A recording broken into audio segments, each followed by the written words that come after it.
watching Clear Cut. Welcome back. I'm Michelle McCory. A disturbing new report out of Germany says that Iran has likely never stopped its determined pursuit of buying and developing weapons of mass destruction.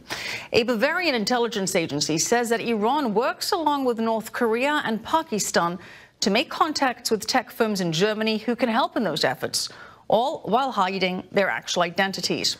And that report includes activity by Iran even before the U.S. pulled out of the 2015 nuclear deal. Meanwhile, National Security Advisor John Bolton is trying to keep U.S. allies updated and supported in the face of Iranian threats. Bolton announced on Twitter this afternoon that he had landed in the United Arab Emirates ahead of a meeting with leaders there tomorrow. Bolton has long called for regime change in Iran. That's even though President Trump said this weekend that regime change is not his goal right now.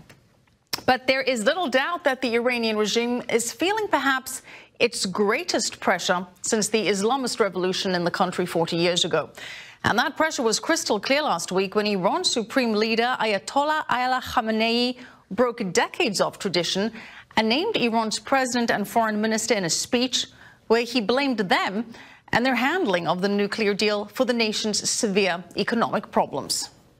I didn't have much belief in the JCPOA the way it was realized and implemented. We have said this to the people responsible for this, the president, the revered foreign minister, and others, many times. We gave them reminders on many issues. All right, to discuss, we're joined by Dr. Iman Foroutan. He's a spokesperson for the Iran Liberation Congress. Thank you for being with us, Iman. Let's start off with National Security Advisor John Bolton on his way to the United Arab Emirates. He has been advocating for regime change in Iran. Now, the president says that regime change is not necessarily the goal, but the goal is to ensure that Iran does not get nuclear weapons. Is there a disconnect between the two, or is the only way to ensure that Iran does not get nuclear weapons through regime change? Hi, Michelle. In our opinion, the only way to make sure that the Islamic Republic will not have atomic bomb and will not attempt to destroy Israel and get involved in the countries around it is for a regime change. Of course, the Iranian people and all opposition groups outside, including the organizations that I represent, Iran Liberation Congress and the New Iran, we do not want war. We have never wanted war because that will only bring about destruction, and also the Islamic Republic will take advantage of that. On the other hand, what President Trump mentioned in Japan only really applies to about 4 or 5 out of the 12 conditions that the United States and Mr. Pompeo had laid out.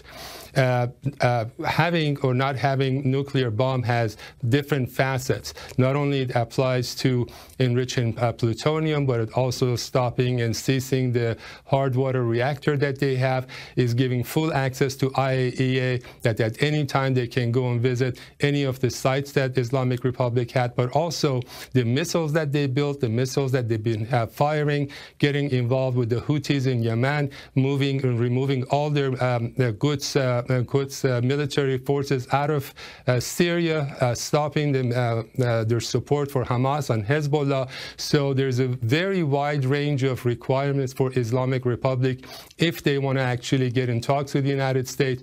I think Mr. Trump's mentioning of this, that we only don't want him to have nuclear, is basically was a short tweet that he mentioned, verbally. But there's much more to be done, and I personally believe that Mr. Bolton's trip to the Emirates and Persian Gulf has to do a lot with what perhaps may be coming up soon.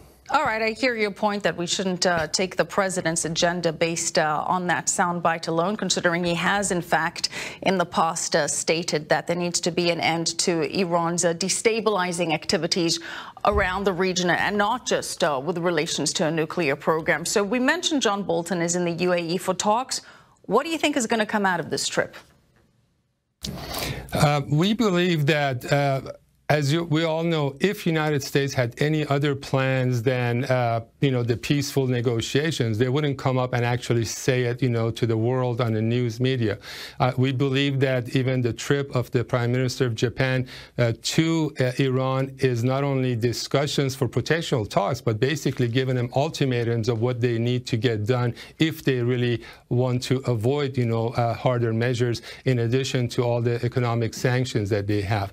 Perhaps Mr. Bolton is going there to talk to the Emirates and Saudi Arabia to calm them down, because they have been and continue to be itching because of the recent attacks that have been attributed to Qasem Soleimani of the Quds Force, with the bombing the ships in Persian Gulf. So there's a lot going on. But in addition to all these, Islamic Republic has yet to sign the international anti-money laundering agreement that they've been avoiding, because there's so much messy stuff that has gone on for the last 40 years. They don't dare to do that. But last but not least is the Iranian people. We firmly believe that the Iranian people will tip the balance very soon. Our organization, along with others, are working very hard to actually have a government exile ready. We're working with the forces inside to actually get ready for the downfall of the regime. Because you have just launched the Iran Liberation Congress with the ultimate goal of removing the Islamic regime. So how can you do that if there isn't some kind of a violent conflict? What's the plan of the Iran Liberation Congress?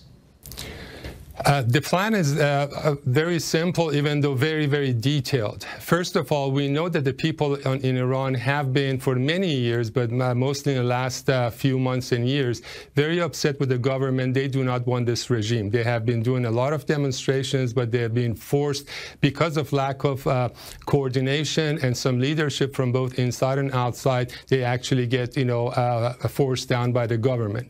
So what the people in Iran is telling us is that they, first of all, need to know what will happen the day after the regime falls. That means having a government in exile ready, shadow government to take over, and have specific plans for the first 100 days after the downfall, which we have all that ready. All right, Dr. Iman Foroutan, thank you so much. Appreciate it.